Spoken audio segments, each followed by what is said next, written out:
My esteemed panel will join us here in just moments. We don't have very much time, and we have so much to talk about. So we'll start with a very short, single-sentence introduction. You can look us all up online, I'm sure. My name is Andrea Belz. I serve as Vice Dean of Transformative Initiatives at the USC Viterbi School of Engineering. I also serve as our Director of the Center for Research in Space Technologies, CREST. So my name is Rohatgi. I'm the Vice President and Global Head of Design at BP. And I oversee all digital design and UX in the world as our first design leader in 100-year history. And so over 200,000 interfaces and about 5,800 to 6,000 apps that we're trying to keep account of across B2B, B2C, B2G, which is business to governments, B2E, which is all the enterprise software, as well as what I call B2Me, which is the employee experience software. David Avino, CEO and founder of Argotec. Argotec is an Italian and US-based company doing small satellites and human space system for human space flight comfort. Hi, I'm Will Porteous. I'm a general partner at RRE Ventures, an early-stage venture capital firm. I'm also chairman of Black Sky and lead director at Spire and also a director of URSA. My name is Andrew Shulkind. I'm head of capture and SVP at MSG Ventures, a Sphere entertainment company. We have this crazy ball right now in Las Vegas, and we also have the PI on a project that we have going on in the space station. Great. Well, I think there is obviously a lot of interest in space as a sector for doing good business. And there's a lot of literal buzz if you walk out there. It's quite noisy. So maybe we can start with BP and really thinking about it's arguably the most important factor that's changed the space sector is the decline in launch costs. And everything else is enabled by that. So what is an interesting business opportunity for you that is enabled by this, and why are you excited about it? Yeah, no, well, thank you so much. And it is actually really exciting because I think the way that we look at the future, right? There's a myriad of things that we need to be looking at, designing for, or thinking about and innovating for. But how do we really bring that back to our present? So one of the things I kind of have really realized from a design standpoint is how do we design in a way that really how design enables it kind of beams our future to our present, so that it will enable our present to propel us to our future. And so if you look at some of the things that we've done in the past already, that's publicly findable out there on the internet, is that we've and looked at certain different types of technology to be able to use and leverage space technology in what we do today in our different businesses. And so some of it has to do with taking satellite images that can help us look at minute surface movements so that we can see how to be more efficient with carbon capture technology or carbon capture storage. We've been able to look at ways that we can leverage, so one of the companies that we have a venture partnership with, we can leverage AI that was used for with NASA's Jet Propulsion Laboratories to be able to leverage that kind of AI, advanced AI, for things that can help the energy field for different areas of the world. So for instance, in West Africa, there's 44 hours a month that potentially people have blackouts, right? And there's lost a massive part of the country, and the world has lost energy shortages. So the interesting thing is that AI can help us actually do things to have what are being called cognitive power plants to be able to mitigate that and change that. So it seems very exciting, not just for what we do, but also for humanity. And that space technology. And then lastly, some of the things that we're doing even on our Castrol business with the lubricants that we have. Right now, some of our lubricants are being used on the NASA Perseverance rover. It was on Curiosity as well as the space station. Those lubricants are able to be used in extreme temperatures. I think in 250 million miles away from here now, it's temperatures that are minus 153 degrees Celsius, and those lubricants can be used like that right now. And so they're also being leveraged by MIT right now for the things that we may do with astro ants, which are a swarm of robotic microbots that were going to be on landers and spacecrafts and so forth. So those are really interesting and different kinds of opportunities, because one is where the imagery and AI is helping you with your operations, and then the second is the set of products that you're delivering, like the lubricants that really enable mechanical operations in space. And so there's a give and a take. That's really interesting. Do you want to add to that? Yeah, actually, from our point of view, I told you that we have two different pillars. One pillar is the human space flight and exploration, so helping the humans to be in a comfortable environment for the future. And the second one is constellations of satellites. So we have been working on the past years on two main missions, the deep space missions, both. The first one was a DART mission, you know, the big satellites, the NASA, APL satellites going and capture and hitting an asteroid. And so we were the small sats taking all the images that we have seen on the news. And using the same proven technology and taking advantage, of course, of the decrease of the prices, of the cost of the launch vehicles, this is going to be very important for our company as well, having constellations of satellites, but taking into account two main keywords, reliability and sustainability. Because now, decreasing the price of the cost of flights, you know, everybody can launch whatever wants almost in LEO, even in LEO. So LEO is going to be we're going to have an important pollution of LEO. And this means that the penetration of LEO and also the stability to remain in LEO is going to be not affordable anymore.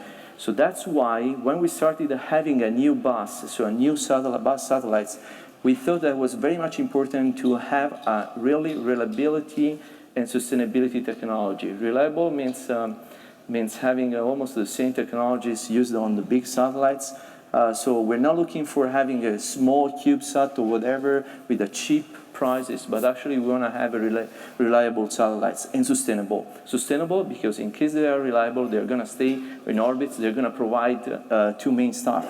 The services, and services means observation, not only for Earth observation, but also in deep space observation, lunar observation as well, and telecommunications. Not only for LEO or for Earth, but also for telecommunications. So like an example, the lunar telecommunication is a new challenge for the future. So that's a really interesting set of technologies, also the telecommunications, which is a different set of applications than the imaging applications. And both of those, of course, are enabled by these lower launch costs. So Will, you see a lot of companies, I'm guessing, in your venture fund, and you probably are seeing which of these angles are likely to pay off and provide a return on a shorter time frame. So can you talk a little bit about what you're seeing in terms of the opportunities that are now enabled, and maybe a little bit on communications versus imaging versus other applications of interest to you? Sure. So I think we're at an interesting moment in that we have a core group of new space companies that are well capitalized, getting to scale, approaching profitability, and demonstrating really great growth. And frankly, starting to generate the incredible financial profile that is possible through the lower cost architectures of the small set model and so much software defined capability. And so I think first and most importantly, we're on the cusp of demonstrating the massive potential value creation in this sector for investors. That's going to be a great moment for everybody in this room, everybody working in this sector. As I look beyond that, I see a lot of entrepreneurs doing great work. I see second generation entrepreneurs in the space industry who have already built and sold a company successfully, now starting new companies. So we have this wonderful round trip thing happening. For us as a firm, the thing that we're most excited about here is really the echoes that we hear from 25 years ago. We think that what's happening in the space sector right now looks a lot like the network build out of the late 90s. Every satellite that we put up represents another node on the network. It's processing, memory, storage, yes, networking through a ground station, and power thanks to the solar panels. It's a node on the network, and right now it's probably been designed to support a specific application. Just like in the late 90s when we were dealing in an era still of proprietary networks, and particularly in local area networking, we will shed all of that. We're building these things with open architectures. we're building them with more and more software-defined capability. And so we're looking towards a fabric in space. And Oliver Morton asked the question earlier about how many satellites there are going to be. 10 years from now, my number is sort of in the sort of 40,000 plus range. The CSIS, I like the CSIS numbers, which put us at 25,000 satellites at about 2031. And so that's an incredibly powerful computing fabric wrapping the Earth. And now what are we going to put on top of it? Well, when we put sort of good processing, memory, networking, storage, and power in a mobile device and made it location aware, we didn't know we were going to get Uber. So we don't know what we're going to be running on top of that compute fabric, but we are building it right now. I think you've said many interesting things about the analog of the late 90s, which led to the dot-com boom and then to the dot-com bust. And so, and some of us are old enough to have lived through that. And so maybe, Andrew, as you talk about the opportunities, do you see it the crescendo to an equivalent of a dot-com boom? Is that what we're at the cusp of right now? What do you see? That's interesting, thinking about it as a boom. I mean, when Will was just talking about the processing, the storage, the memory, I keep thinking about, I've got an application for that. I mean, there's so many use cases, and I think the thing that comes to mind most readily to me is Moore's Law, the idea that every 2 to 3 years, processor speed will double. And I think the part of Moore's Law that people don't really talk about is that if you don't innovate in these ways and have use cases that kind of utilize all these advancing technologies, you drive the cost down to zero and you drive the value down to zero. And so I think the idea is, how do you create purpose? How do you do things that are meaningful, that actually will both utilize all these new technologies in a meaningful way and actually drive science forward? And so that's sort of where I think Sphere comes in, and where I'm interested sort of technologically, and where the kind of technology entertainment crossover happens. So if you think about what happened in the early dot-com, it was things like delivery of groceries, which people laughed at the time, but obviously recently became a much more interesting business model, as we saw in the pandemic. So maybe coming back down the line this way and starting with Andrew, you're in this community and networking with people. Are you seeing signs that anything is ahead of its time, or other indicators that maybe contribute to the idea of a growing boom?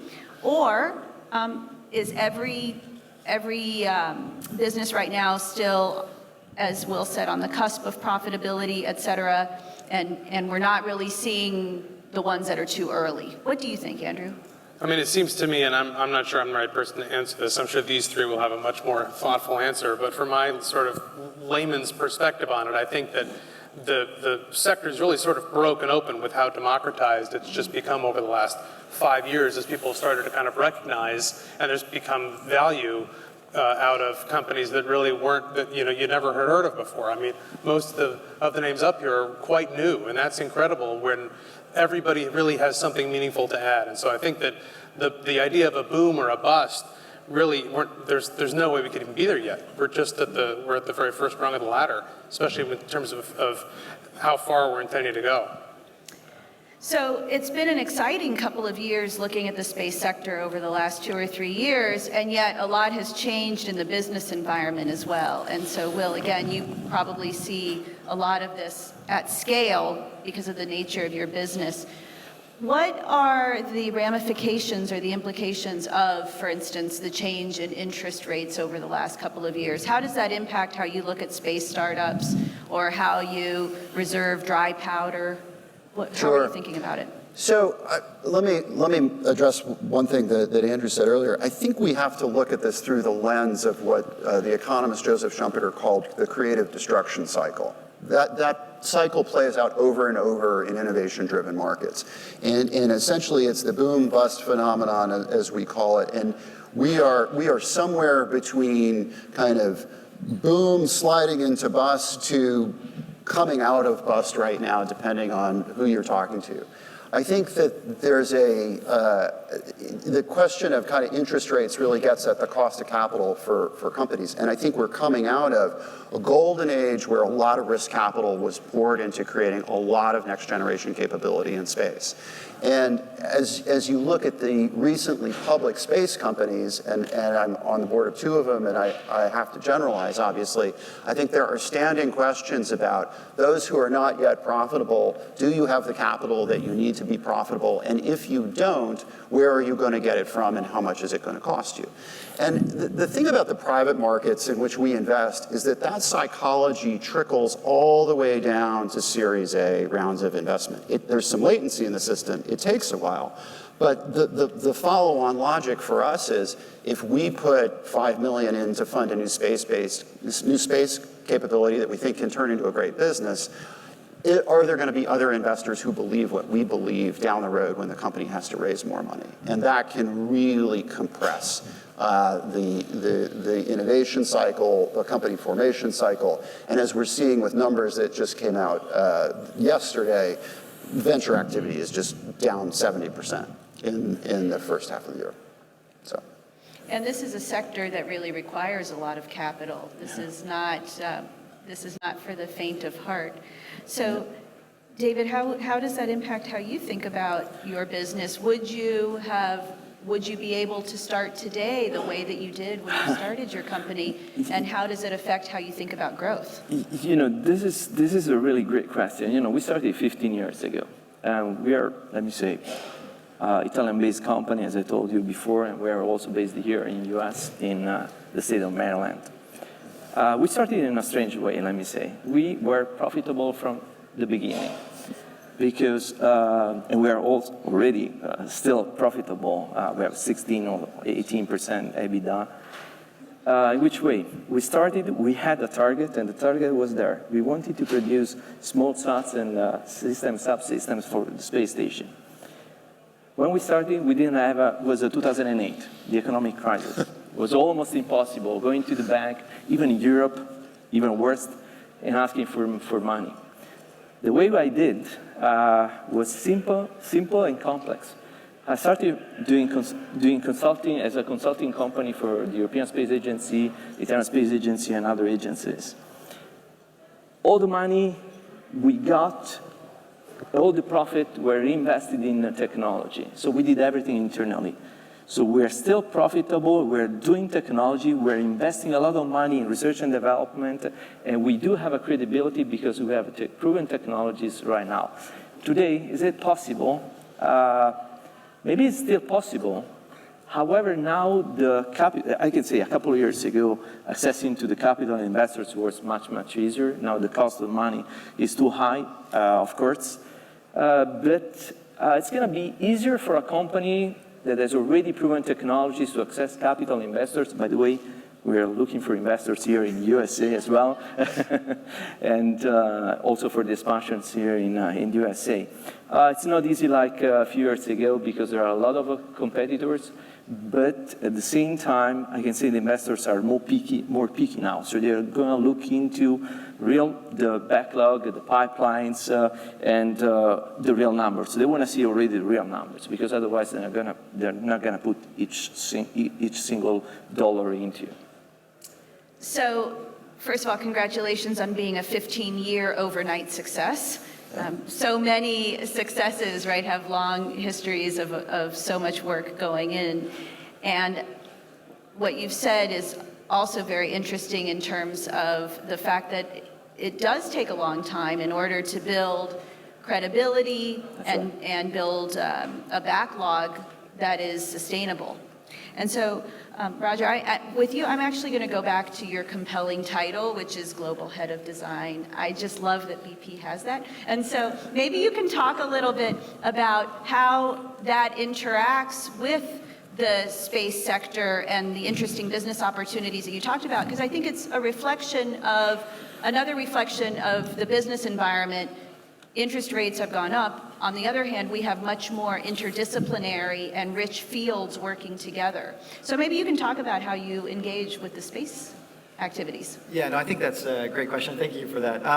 No, I think, like we have as a company, we have something called BP Ventures, and we do make investments into all sorts of kind of different emerging technologies, and as well as certain companies that you can read about, like Beyond Limits, who obviously the one I was mentioning earlier around some of the AI that was used, via NASA and other groups like Caltech. And so I think there's, as a company, from that standpoint, we are looking at all sorts of different areas, but from a design standpoint, and being a designer in an industry that maybe this isn't always the norm. I think when I came in, when they reached out to me on LinkedIn, and coming in from the tech and design world, I thought, well, why are they reaching out to people like us and myself? But when I realized, they showed me a lot of interesting technologies. They said, like, we have AR, XR, MR, VR, AI. We've got robotic dogs walking around. We've got fleets of drones, and it was all incredible, right? Autonomous vehicles, and they're looking and exploring unmanned flight. And I got excited. I was like, wow, that's amazing. They said, well, we're going through a digital transformation, and I saw that actually, you're right, and actually even more so, it's almost a digital awakening. And but at the same time of that digital transformation, they're also going through an energy transition, and a massive energy transition, trying to solve one of the biggest challenges of the world, which is the energy trilemma with affordable, reliable, and secure and sustainable energy.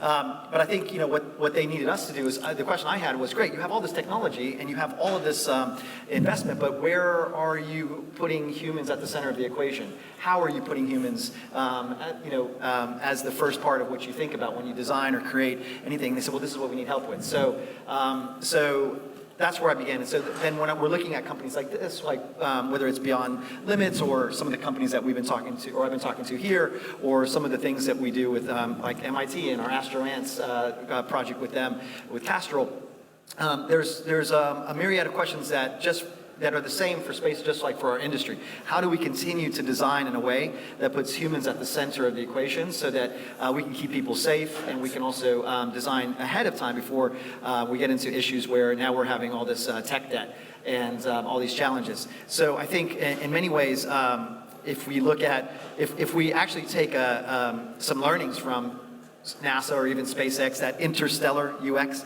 and we turn around and say, how do we apply that to our industries? We can learn quite a bit. And as we see some of them designing things for the future, maybe 10 years out, maybe we as a company can also think that way too, and then have greater advances by the time we get there. So the phrase digital epiphany, I don't think I've heard that before. I'm going to keep that in my back pocket. I might give you credit for it. It's just, are we experiencing then a little bit of a space epiphany in terms of the kinds of business opportunities that are available to us? And maybe one question would be, what is the biggest surprise that you've had as you think about the space sector? And what did you not expect as you went into this journey? And so maybe I'll start with you, Roger, because you came up with such a great phrase.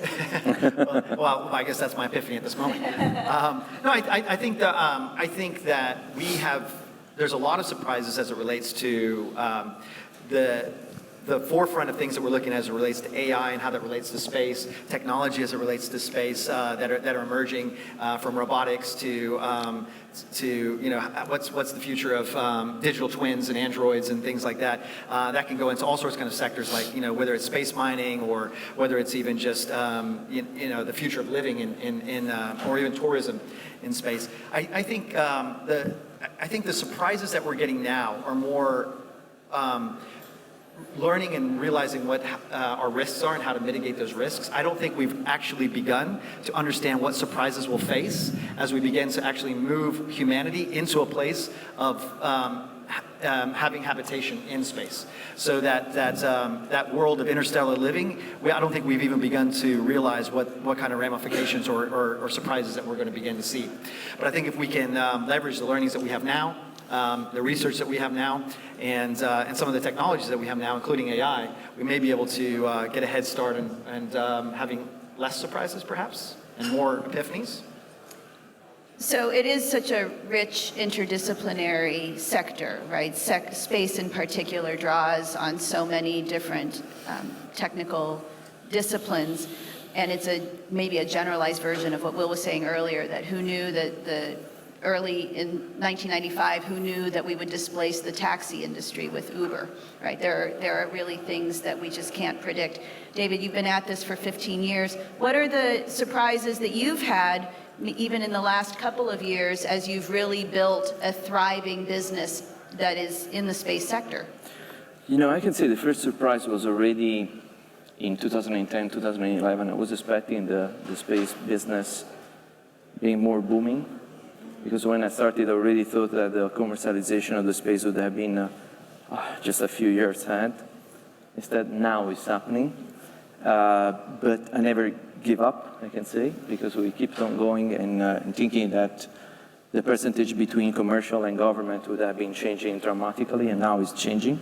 We still have to wait a few years before changing totally.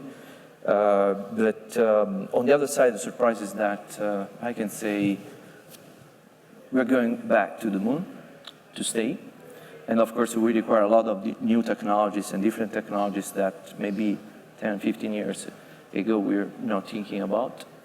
The transportation definitely is one of the challenges we're gonna have in the few years. We already have it, but we're gonna have in the few years also to go to Mars. And the most important stuff is that our company as well is going to be part of this mission. You know, we are developing new technologies for the telecommunications as well. I can announce right now, it's a new announcement, that we signed a license agreement together with NASA JPL for the new transponders, the new generations of the transponders. It's a project we've been working together since 3 years, for 3 years already.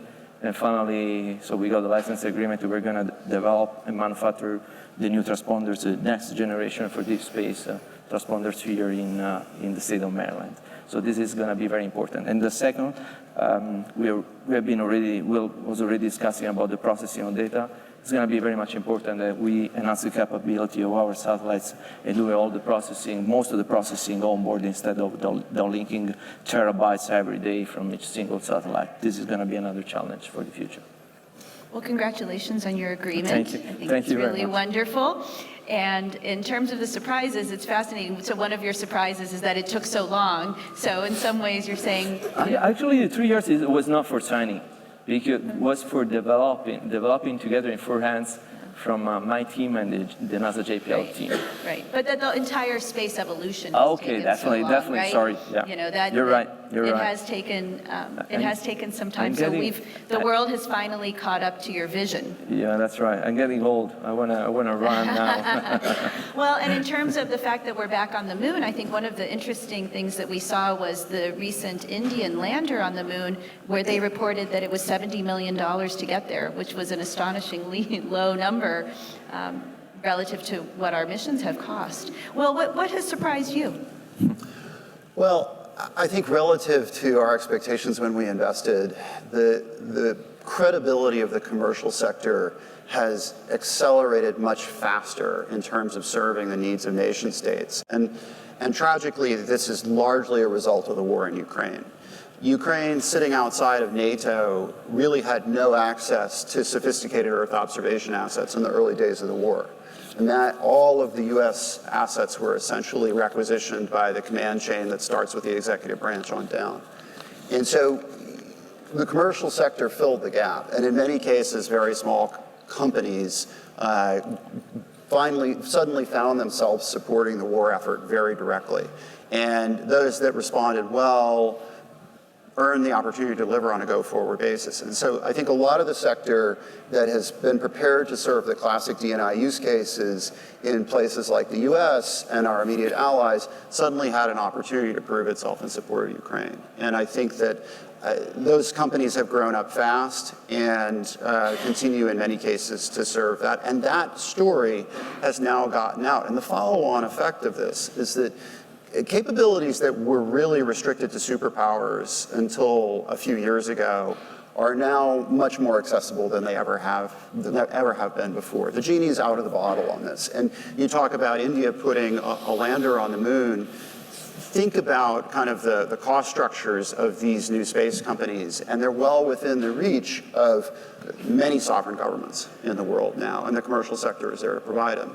The result, I think, will be a level of radical transparency like we've never had before. You know, and unfortunately, we don't have time to dig into the geopolitics and where it interacts with the space sector, but that's obviously a very rich area of discussion. And the idea that startups can be serving governments at the highest level, and that many governments are participating in the space sector in different ways, whether as customers or as suppliers of satellites. There's so much in there. Andrew, what has been a surprise that you have experienced? Well, I don't want to waste the opportunity that Will sort of presented, because I think just talking and thinking about geopolitics and how it relates to the space sector, I think the thing that was most surprising to me is the partnership between different nation states in order to get to achieve a shared goal. Whether you're talking about different, the suborbital systems, whether you're talking about rovers and satellites, I think you're seeing all kinds of cross-pollination that sits on top of geopolitical borders that I think is pretty surprising and maybe inspirational. And hopefully it will remain inspirational. Hopefully it remains that way. And we'll see many positive benefits to the public come out of it. Our time is wrapping up, and so I'm going to ask each of you to have a closing statement on what is the biggest opportunity or takeaway that you would like for this group to think about. And so, Andrew, I'm going to start with you because that's where I am in my sequence. So I'm honored. among many other reasons. I think the real opportunity, particularly from like my unique vantage point, is that the idea of taking people to a place that they can't otherwise go, and the embodiment of what that feels like, and people really owning the transportative quality of being there, I think can change hearts and minds. And I think the idea, so much of all different areas of technology and opportunity in the future, the harbinger has always sort of been something, whether it was a movie, a commercial, a book, another piece of media that's kind of like sort of hinted at where we were going, and I'd like to think that that is still true. So that's where I come from. That there's a lot ahead of us still. A lot ahead of us, and also I think that by envisioning it in the most literal way, you can actually, manifest it. That's very inspirational because it really says that the opportunities are driven by our imagination. Right. Our collective imagination. Will, what is your takeaway? Well, a lot is being talked about publicly about the need to approach AI with a sense of responsibility, with an awareness for the consequences for humanity, the way things could really go wrong. And just as I said earlier that the genie's out of the bottle and a lot of these capabilities are much, much more accessible than they ever have been before, we as a community actually have a responsibility to make sure that they're used for good and not used for harm. And that's something that I think we have to have on our minds. The companies that we're involved in, the companies that we work with, all want to do the right thing from a humanitarian standpoint, from the standpoint of supporting constructive work of the customers that they serve. But these are powerful capabilities. And so we need to manage these technologies wisely and recognize that in an era of radical transparency, which a lot of this will enable, we need to be prepared to be held accountable for who we've sold what to and what they do with it. That's right. With transparency comes accountability. Yeah. Okay, from my experience, I can say 2 points. Money are important, but not so much. I think strategies and dreams are more important. This is from my experience. The other stuff I wanna take advantage from Will, the other 2 keywords, reliability and sustainability. This is gonna be very important for the future. There will be some major challenges on reliability and sustainability and really building these robust systems that are... Even more, because we can apply regulations, but there will be countries that will never apply this kind of regulations in the future. And so the culture in which these technologies are incubated will matter. Right. Will matter just as much. Yeah, so maybe the digital epiphany for the audience is that there's a real importance of leveraging design and human-centered design and designers and all these technologies that we're doing and thinking about that, because this is about humans, even as much as we want to talk about space and technology. It's about us, right? It's about our existence and our future. And so I'll say it again, design beams our future to our present, which then enables our present to propel us to our future. So on that inspirational note, thank you all for your attention. Please join me in thanking our panel.